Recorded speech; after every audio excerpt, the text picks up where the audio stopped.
O que se bebe em dia de festa pode-se beber no dia a dia? E que ligações gastronómicas se podem fazer com o que temos no copo? Aprenda e prove com a Escola do Gosto, a Academia de Literacia Alimentar do Público. Aulas únicas com especialistas. Entre como amador e saia um pouco mais conhecedor.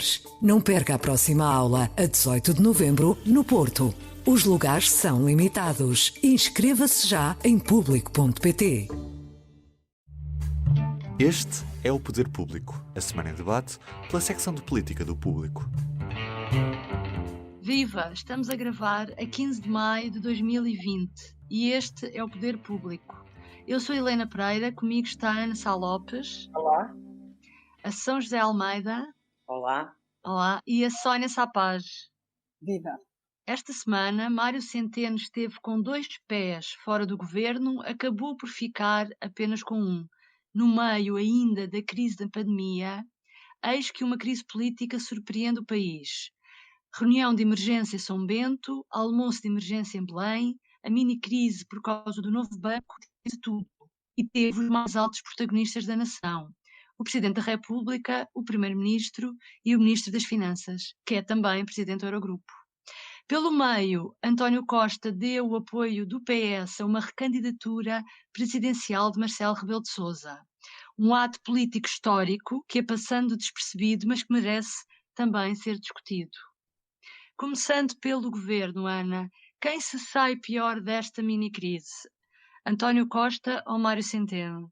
Eu acho que isto foi tudo tão absurdo o que se passou esta semana. Claramente os responsáveis políticos estavam cansados de gerir o Covid durante 2 meses, uma gestão muito difícil, e então houve assim uma espécie de uma... Enfim, entrar num carrossel. Já agora vamos entrar num carrossel diferente. Estamos aqui, enfim, a trabalhar num carrossel muito duro, gerir todas estas medidas e todo este confinamento e desconfinamento é muito complicado. E, mas claro que isto demonstra que havia ali tensões muito violentas, que não me parece que mesmo com aquele comunicado e com aquele não aperto de mão por causa do Covid que aconteceu à saída da reunião do Centeno com o Primeiro-Ministro em São Bento, que as tensões tenham desaparecido. Não, acho que essas tensões não desaparecem assim.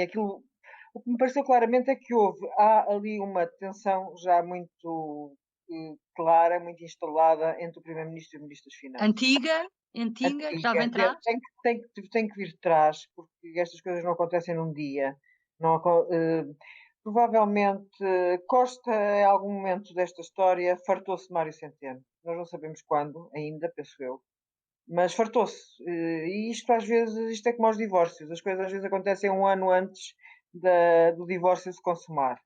Porque há ali um mal-estar qualquer instalado há algum tempo, porque isto não podia ter acontecido. Ou seja, o que aconteceu não podia ter acontecido se houvesse uma relação normal e decente entre aqueles dois ministros, entre o segundo ministro e o primeiro-ministro. Mas não há. Já não há e provavelmente não vai voltar a haver porque as coisas quando se estragam não se consertam.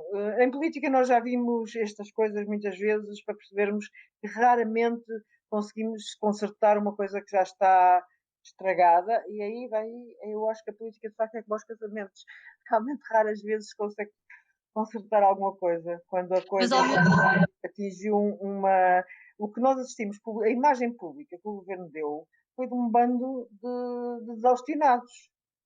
Não me parece que um governo que até teve uma excelente performance a gerir a crise do Covid, uma crise gravíssima, muito complexa, onde o primeiro-ministro, de facto, se agigantou, a sua imagem pública melhorou muito, até segundo os estudos de opinião mostram, mas acho que mais ou menos todos concordamos que a crise foi gerida com mestria, com grande capacidade política da parte do primeiro-ministro, e depois esta história de que é um problema em que, quando nós começamos a ver, quer dizer, eles de facto têm os dois razão, não é? Ou o Costa não sabia os pormenores do novo banco, que tinha que entregar aquela tranche que aprovou no Conselho de Ministros, estava a olhar para o lado. Quer dizer, quando o Centeno diz que não foi à revelia de Costa, está obviamente a fazer um grande desafio. Está a tratar da sua imagem pública e a fazer um grande desafio. Mas claramente Centeno, Costa não podia ter feito, ao fazer aquele pedido de desculpas a Catarina Martins da maneira que o fez, e depois a contar com aquela ajuda do Presidente da República, que é uma coisa também de malucos, como é que o Presidente da República vem dizer que prefere a atuação de Costa à atuação do Ministro, vem-se pôr ao lado de Costa, uma coisa que era perfeitamente desnecessária da parte do Presidente da República. Eu acho que vimos um episódio de uma crise, que Centeno já diz que a crise está ultrapassada, há aquele comunicado onde Costa foi obrigado a engolir alguma coisa, não é? O comunicado do Centeno claramente exigiu que aquelas auditorias todas, aquelas outras, não estou a falar de Deloitte, ficassem lá bem escrito, que aquilo estava tudo como devia estar. Quer dizer, aquele comunicado é para o Centeno dizer que Centeno fez tudo como devia, não é? Exatamente. Costa aceita aquele comunicado porque não quero que Centeno saia hoje, mas eu acho que isto não pode durar muito. Isto está... Centeno cometeu muitos erros, ele também, neste processo todo. Estou a falar do que terá levado à crise. Centeno achou, é um político, e achou que é talvez além de Costa, ou muito parecida com a de Costa, ou... Isto durante um tempo funcionou, enquanto Costa precisou muito de Centeno, mas se calhar Costa já está convencido que não precisa de Centeno. E Costa não quer sombra, nunca quis o que ia querer agora, na vida. Agora que São está José, velho. achas que é isso? Costa já não precisa de Centeno mais, como precisou no passado? Não creio que não precise. Eu tenho uma visão desta questão, se calhar diferente de muita gente, mas é assim, para já eu acho que isto é uma falsa polémica. E vive de aproveitamento demagógico da situação por parte de vários intervenientes, incluindo o Presidente da República, o Presidente do PSD, a deputada e a líder Mariana Mortágua e a líder do BE, Catarina Martins. Há aqui vários aproveitamentos. É evidente que Centeno sai mal disto e sai fragilizado, mas quem sai pior desta história é António Costa. Porque António Costa sabia, porque o disse em fevereiro no Parlamento, que este pagamento tinha que ser feito. Aliás, este pagamento foi aprovado pelo Parlamento no Orçamento de Estado. Portanto, o que é que o Centeno fez? O Centeno cumpriu as obrigações do Estado português a que estava comprometido. Depois há a atrapalhada das faltas de comunicação. O primeiro-ministro, que perante as provocações, como o Manuel Carvalho hoje escreve no editorial do Bloco, a tentar campinar na sua saga contra os bancos, assume aquele compromisso do Parlamento a 22 de abril, como tu escreves hoje, e depois repete-o a 7 de março. Agora, Costa não podia assumir este compromisso, porque ele sabia que estava no contrato com a Lone Star este investimento. E, portanto, o que eu acho é que vamos nos deixar, os políticos deviam ser sérios, deixar-se de aproveitamentos demagógicos, e se não gostam do contrato que existe com a Lone Star, que o Estado português é obrigado a cumprir, porque se não cumprir, acrescenta às crises que já temos mais uma crise num banco. Se não gostam, revejam o contrato, negociem o contrato com a Lone Star. É como agora toda a gente no Parlamento se atira e toda a gente anda para aí muito preocupado, e que eu acho que é um escândalo de facto, com a distribuição de dividendos e de lucros e de não sei o que no novo banco. O que é facto, ainda há poucos meses, o Parlamento foi o PSD e o PS, chumbaram uma proposta da esquerda, precisamente para acabar com os dividendos das empresas. Portanto, nós não podemos dizer uma coisa à segunda-feira e depois dizer outra à terça. Por isso é que eu acho que isto é uma falsa polémica, porque há uma série de intervenientes políticos de primeiro plano, a começar pelo Presidente da República e pelo Primeiro-Ministro, que estiveram muito mal, e pelo Rio, que é economista, e a Mariana Mortágua, que é economista, eles tinham que saber, não podiam deixar de saber, que havia um prazo limite, um dia limite em que isto foi pago. E tinha que ser pago. Portanto, virmos fazer política e demagogia em cima deste facto. Sr. José, eu agora vou defender o Bloco. O que o Bloco diz há uma parte que não é demagogia, que é o primeiro-ministro veio nesta Câmara, na Assembleia da República, fazer uma promessa que não pôde Mas eu comecei por honrar. dizer que ele não podia fazer essa promessa. Essa parte do Bloco tem toda a razão. Claro, mas quem começa por estar mal nesta história, a primeira pessoa que se espalha ao comprido nesta história é António Costa, a fazer essa promessa, quando ele sabia que o orçamento tinha aprovado para aquele dia a entrega deste dinheiro e tem que saber que está no contrato de venda do novo banco o pagamento anual, a garantia anual destes empréstimos pelo Estado. Mas então, deixa-me dizer uma coisa, então ainda é tudo muito mais estranho, porque Claro se cria que um é. facto com que objetivo?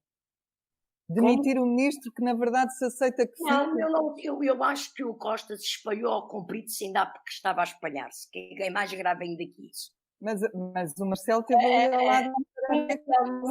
E depois a continuação de Costa na mesma tecla também não é inocente. Porque Costa, em vez de telefonar à Catarina Martins a pedir desculpa, o que ele tinha que fazer era uma declaração ao país a reconhecer que tinha feito um erro e que tinha prometido uma coisa que não podia prometer. Até hoje ele ainda não explicou isso. O facto político não existia até o Costa pedir desculpa à Catarina Martins e dizê-lo ao expresso, não é? Para já, porque não é à Catarina Martins que ele tem que pedir desculpa, é ao país. Ele disse aquilo perante o Parlamento. Portanto, é ao país que ele tem que pedir desculpa. Isto foi criado, de algum modo foi criado, porque é evidente que a relação entre ambos neste momento está tensa. Agora, o objetivo é que de facto não é fácil de atingir. Sónia, e quanto a Marcelo Rebelo de Sousa, o Presidente já tinha tentado pôr Centeno fora do Governo, quando foi o caso do erro de percepção mútuo, por causa da entrega da declaração de rendimentos de António Domingos, então Presidente da Caixa Geral de Depósitos, e que depois veio admitir na sequência disso. Houve aqui uma segunda tentativa de Marcelo empurrar ou não Centeno. O que é que se passa entre Marcelo e Centeno? Ainda bem que lembras esse caso, porque de facto isso já aconteceu em 2017, isso não é assim há tão pouco tempo, e na altura também acabou com uma nota no site da Presidência da República, nós já não nos lembramos, mas na altura o Ministro acabou a pôr o seu cargo à disposição do Primeiro-Ministro e o Primeiro-Ministro não aceitou, disse que mantinha a confiança, exatamente como agora, e o Presidente disse que, enfim, aceitava que Centeno se mantivesse em funções atendendo ao estrito interesse nacional.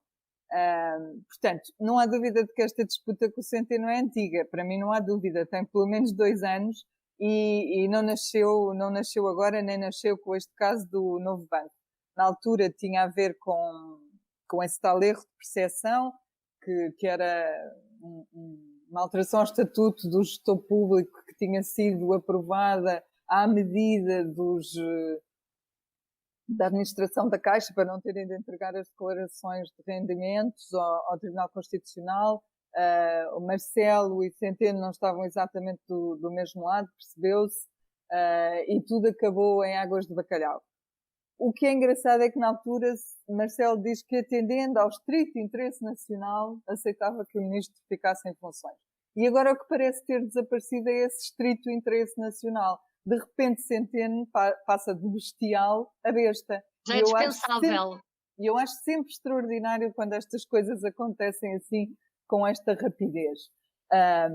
Mas pronto, o que eu estranho ainda mais é que aparentemente havia uma coincidência de vontades, porque o que nós sabíamos era que que Costa, enfim, havia pressão interna dentro do governo para que Centeno saísse, porque esta já não é a fase do ministro das contas certas, etc. Enfim, tenho ouvido várias teorias. Mas o que é certo é que parece ter havido coincidência de vontade entre quem o queria pôr fora e ele próprio, porque nós sabemos há meses que o ministro tinha a intenção de sair. Portanto, tudo isso faz com que este episódio tenha ainda uma carga política mais forte e que, no meu entender, e não me faças essa pergunta a seguir porque eu não sei responder, no meu entender não tem resposta ainda. porquê que foi criado este facto político numa altura em que nós já sabíamos que Centeno queria sair, em junho ou julho, e aparentemente Marcelo e Costa estavam de acordo. Não consigo responder. E para mim essa mantém-se Olha, a grande dúvida. passa a bola agora à Ana, Sónia, que é, sabia-se que ele eventualmente queria sair porque queria ir para o Banco de Portugal. Depois disto, achas que há hipótese de o governo o indicar como próximo governador do Banco de Portugal? Bem, o próprio Centeno disse que achava que havia, não é? Ele próprio, numa entrevista que deu, disse que não havia incompatibilidade em ser Ministro das Finanças e depois ser Governador do Banco de Portugal. Mas agora, depois disto, não é? Eu acho que depende do que, pragmaticamente e friamente, isoladamente, António Costa achar que é melhor para ele, António Costa. Ele, António Costa, não é? António Costa decide sempre tudo o que é melhor para ele, António Luís Santos Costa. Portanto, se ele achar que para a imagem pública dele é melhor se Centeno quererá, o cargo de Governador do Banco de Portugal é um cargo de topo da carreira de um economista em Portugal. Claro, depois há os cargos internacionais, etc e tal, mas... O Sérgio Aníbal falava também do FMI, não era? Que eles também estariam a olhar para o FMI. Também foi uma possibilidade, mas ele... Pronto, o FMI teve agora a nomeação... E falhou. Só daqui a 5 anos é que há uma nomeação para o FMI. Pois, mas depois há 50 mil cargos lá dentro, não é? Além do coisa. Ele queria ir para o FMI agora. Obviamente que ele o problema também, que eu acho que Centeno também nesta só história toda, foi ele mostrar que queria tudo. Queria o FMI, queria o Eurogrupo, queria tudo. O Centeno queria tudo. Isto não é fácil. Inclusive, também nunca se pôs fora do cargo de Governador do Banco de Portugal. Portanto, ele parece que... Sabes que isso para mim é um enorme mistério. Porque eu não percebo como é que um homem que é Ministro das Finanças e Presidente do Eurogrupo quererá eventualmente sair do governo para ir para Presidente do Banco de Portugal. Eu parece-me, como diz o povo, que é passar de cavalo para burro. Mas sabes, São José, não é. Tu tens de pensar num economista português. Assim como para um jornalista português, sei lá, ser não sei o quê, é não sei o quê, para um economista português ser governador do Banco de Portugal é atingir o topo. Embora o Centeno também já se ofereceu para muita coisa, para o FMI, para vários topos que há. É mais importante que ser Ministro das Finanças e Presidente do Eurogrupo.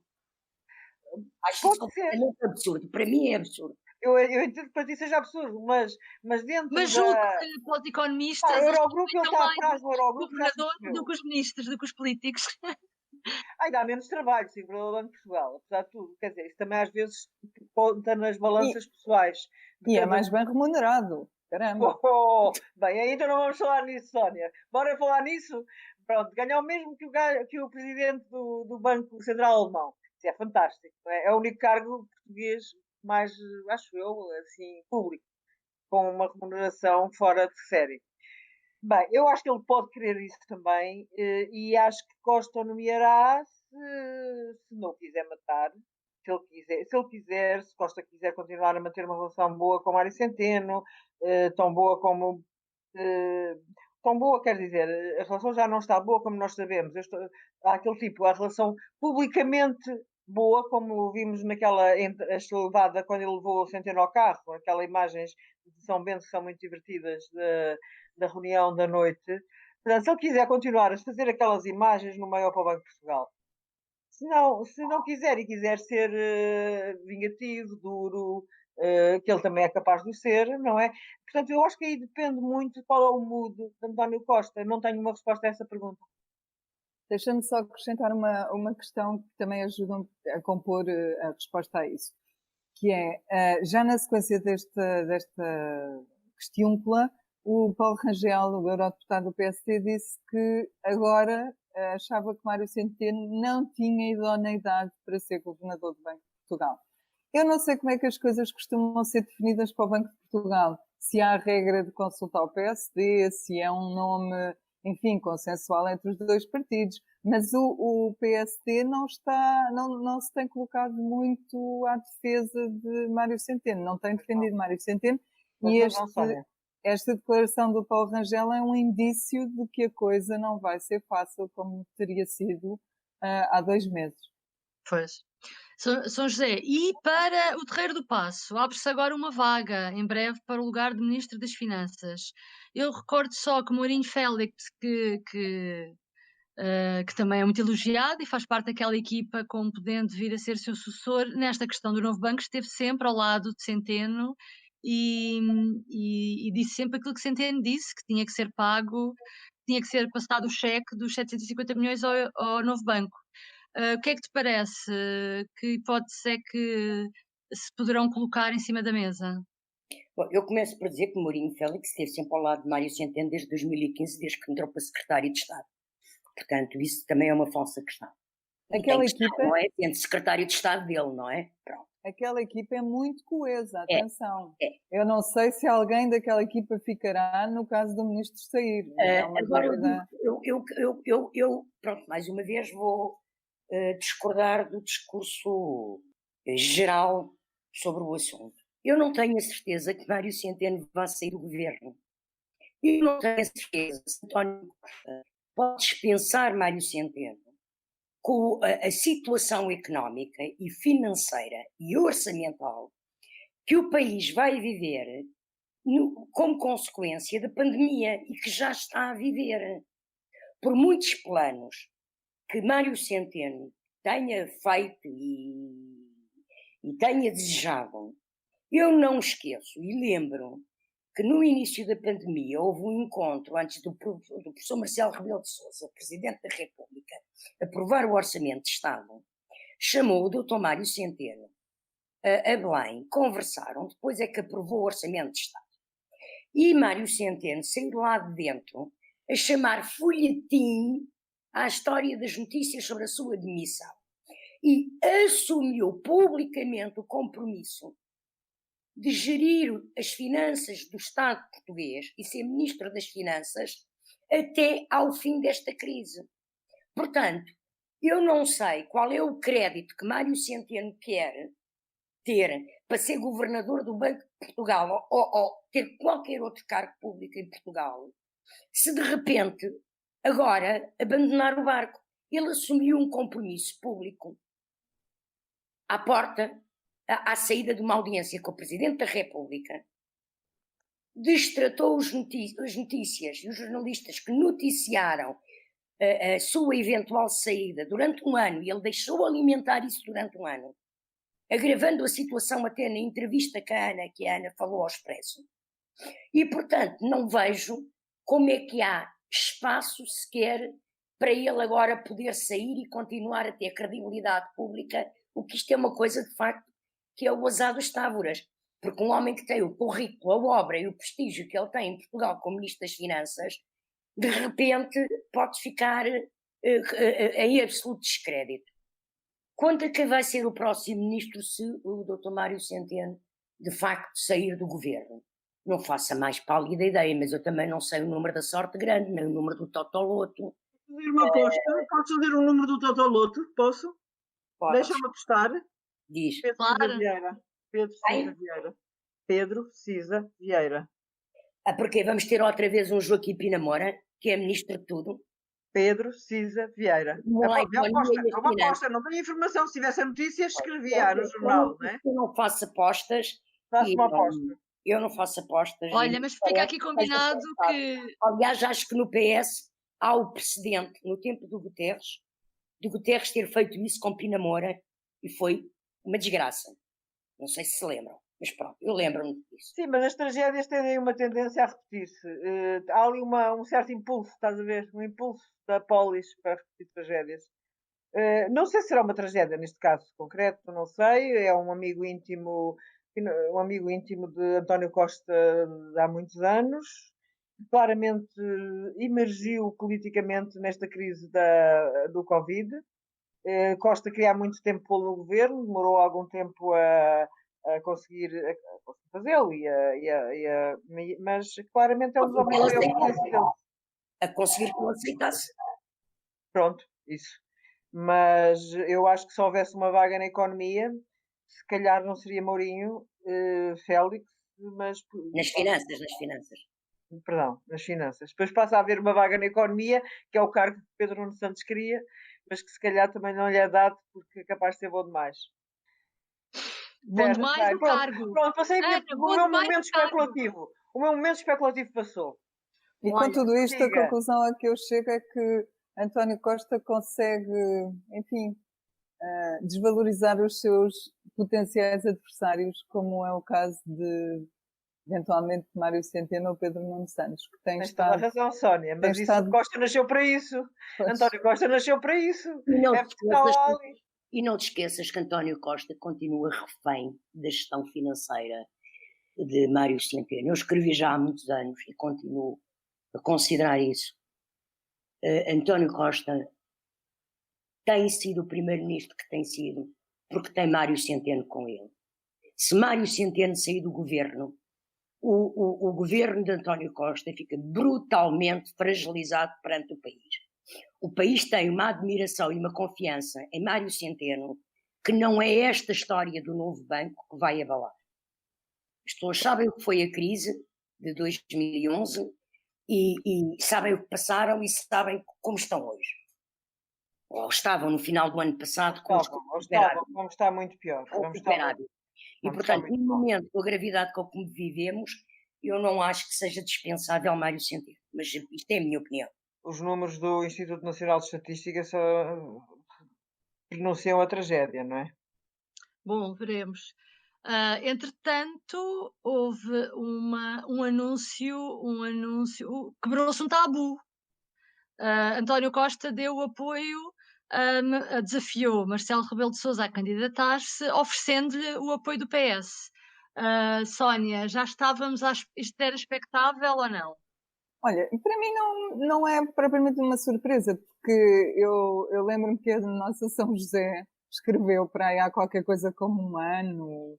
Eu acho que nós fizemos isso por altura... Um pouco mais, fui verificar hoje, em março de 2019. Então pronto, um bocadinho há mais de um ano, ela já escrevia sobre esse assunto, dizendo que, enfim, no PS já era um dos cenários em cima da mesa e citava alguns socialistas, entre eles E era o Jorge cenário Coelho. mais viável já na altura. Sim, e já na altura alguns socialistas, como Jorge Coelho, como João Soares, tinham dito que era uma hipótese e não era uma impossibilidade, disse também, salvo erro, Francisco Assis na altura.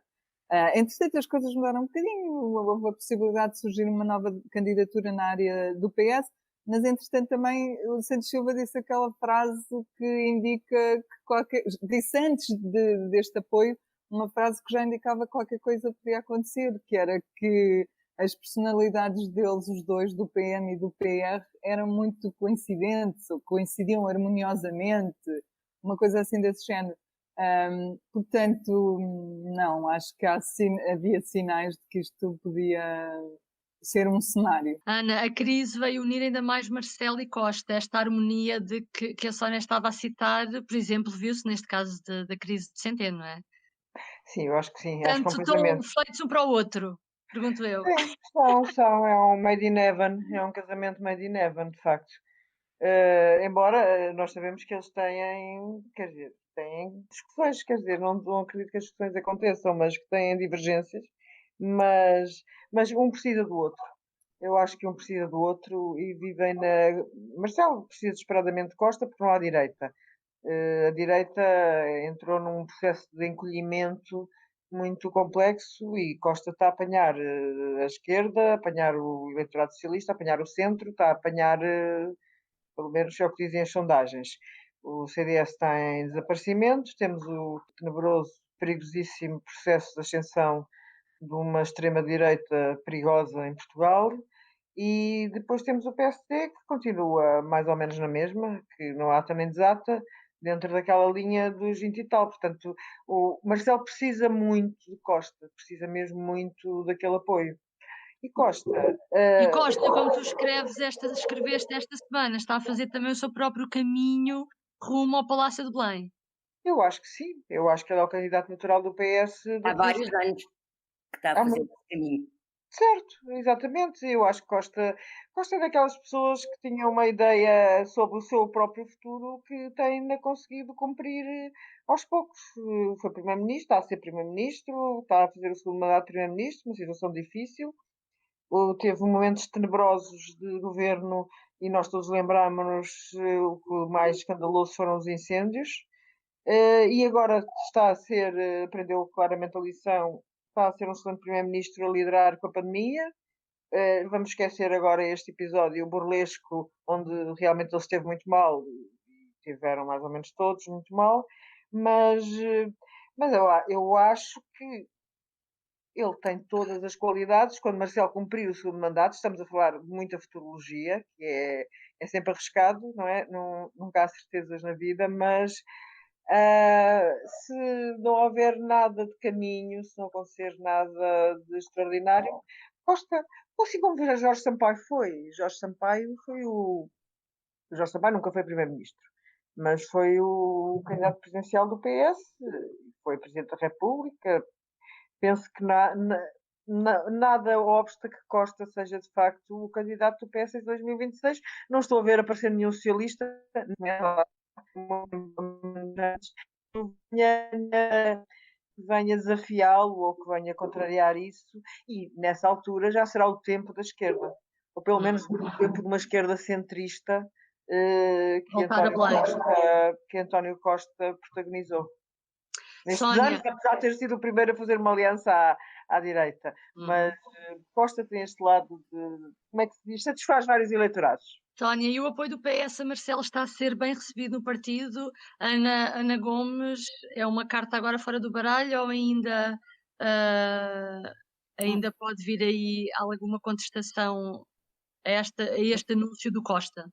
Não é consensual.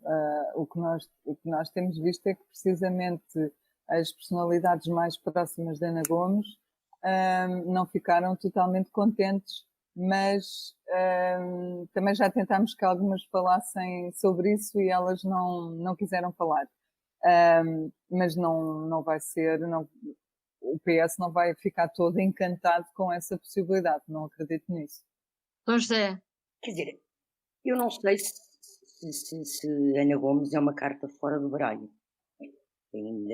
Ela tem insistido que não, desde o início, que não quer. Mas eu friso que o quadro não muda muito com esta declaração de Costa do que estava já em andamento no PS, e eu escrevi sobre isso em março de 2019 e que tem sido consolidado internamente. A questão é que para Costa não é muito difícil fazer isto. Costa vai se limitar a fazer o que fez em 2015, que é não ter candidato. Ele não precisa sequer de ser ele nunca a apoiar Marcelo Rebelo de Sousa. Basta-lhe apenas dizer que não tem candidato, como não teve em 2015. E, portanto, repete o que Cavaco Silva fez quando foi a recandidatura em 91, creio, de Mário Soares. O que é óbvio, porque para um primeiro-ministro não pode afrontar e ter um candidato do seu partido, apoiado pelo seu partido, portanto, uma candidatura partidária contra um presidente que vai ser eleito de forma esmagadora. Seria uma derrota política imensa para um governo que ainda por cima não tem maioria. Portanto, o que Costa está a fazer é o que é normal que aconteça e, portanto, se Ana Gomes avançar ou se alguém avançar, o quadro será o mesmo. E até admito que possa acontecer uma situação de Costa não ir mais longe do que o tipo de declarações que fez quarta-feira na Alta Europa e deixar que depois José Luís Carneiro apoie formalmente Marcelo Rebelo de Sousa, eventualmente Carlos César também. Portanto, vários dirigentes, ou depois também alguns dirigentes apoiarem outros candidatos. Ferro Rodrigues também já deu a entender que sim, não é? Como? Vários. Ferro Rodrigues também já deu a entender que sim. Pois. Portanto, Não vejo que isto tenha mudado muita coisa, nem acho que seja normal, que seja uma coisa politicamente normal. Não é politicamente normal. De facto, há uma aliança estratégica entre Marcelo e Costa. O PS está a tornar-se um partido hegemónico. A direita, como a Ana disse muito bem, está numa crise terrível, com Rui Rio a deixar um espaço à direita imenso, em vazio. E Marcelo tinha dois caminhos. Ou ele protagonizava a liderança desse espaço de centro-direita na presidência da República e entrava em choque com o primeiro-ministro, ou então faz equipa com o primeiro-ministro, que é o que tem acontecido, ainda por cima numa situação como é criada pela pandemia. Eu tenho ideia que esta lua de mel entre os dois foi muitíssimo mais evidente e foi muito aumentada, este bom clima, esta boa relação, neste momento da pandemia, depois daquela divergência sobre estado de emergência ou não estado de emergência, o acordo e a sintonia têm sido absolutos.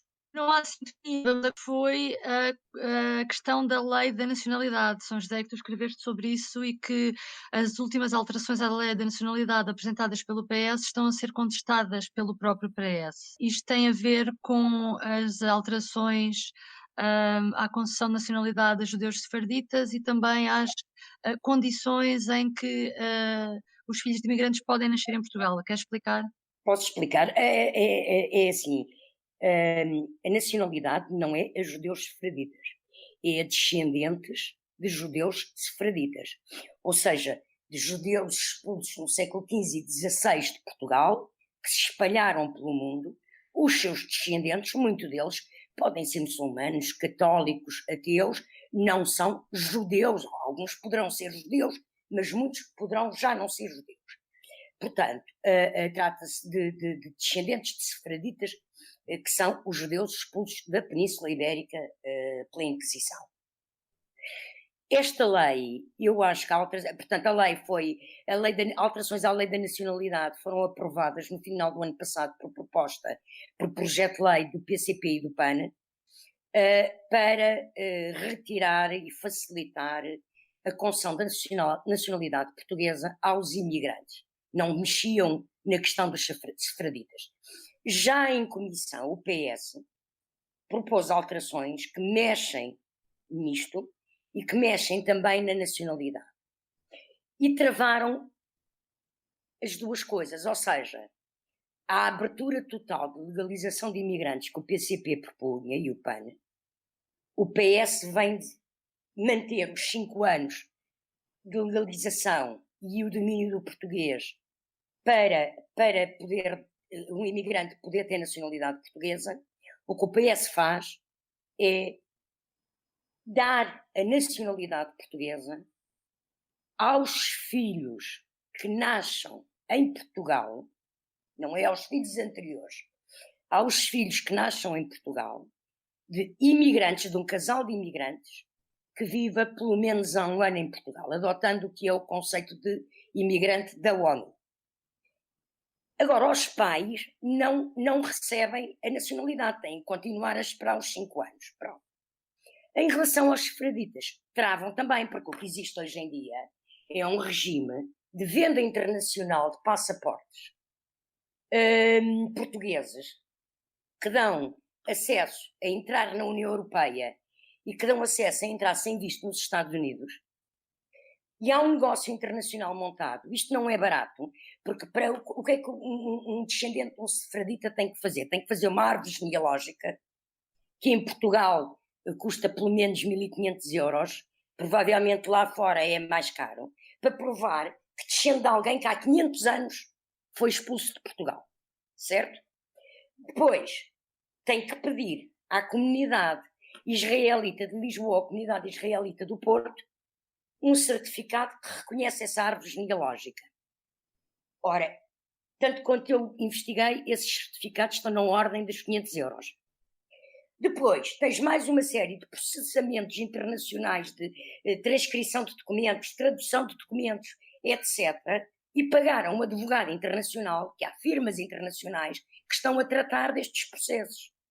Portanto, e agora o que é introduzido? É introduzido que isto não pode ser assim, não é? Porque só o ano passado houve mais de 25 mil pedidos de descendentes de sefraditas que querem a nacionalidade portuguesa. Qualquer dia há mais ex-sefraditas em Portugal ou descendentes de sefraditas do que portugueses nascidos cá, por esta ordem de ideias. E, portanto, o que é que agora acontece? Acontece que quem quer provar que é sefradita tem que fazer à mesma o tal certificado de que é descendente, não é? A tal prova de que é descendente. Ou tem que dominar o ladino, que é a língua dos sefraditas e dos judeus expulsos da Península Ibérica, falavam entre si. Portanto, se ainda hoje dominarem o ladino, é porque então sim continuam a ser uma comunidade sefradita. Ou então pedem o certificado de árvore genealógica, mas com qualquer um desses modos há uma exigência que passa a ser feita, que é uma ligação direta ao país. Tem que residir em Portugal 2 anos, o que eu acho muito bem, porque se um imigrante comum tem que residir 5, já é estar a dar uma reparação histórica, um modo de reparação histórica, porque o que está a acontecer hoje em dia é um escândalo. Há pessoas que nem sabem onde é que fica Portugal no mapa e que têm passaporte português, arranjado através de escritórios de advogados. Pois, isso realmente é esquisito. Bom, então vamos ficar por aqui. Vamos voltar para a semana, talvez ainda para discutir os resquícios da crise do Novo Banco, ou sabemos lá o que é que acontece até à próxima semana. Obrigada, até para a semana. Deus, por favor. O público fica no ouvido. O que se bebe em dia de festa pode-se beber no dia a dia? E que ligações gastronómicas se podem fazer com o que temos no copo? Aprenda e prove com a Escola do Gosto, a Academia de Literacia Alimentar do Público. Aulas únicas com especialistas. Entre como amador e saia um pouco mais conhecedor. Não perca a próxima aula, a 18 de novembro, no Porto. Os lugares são limitados. Inscreva-se já em público.pt.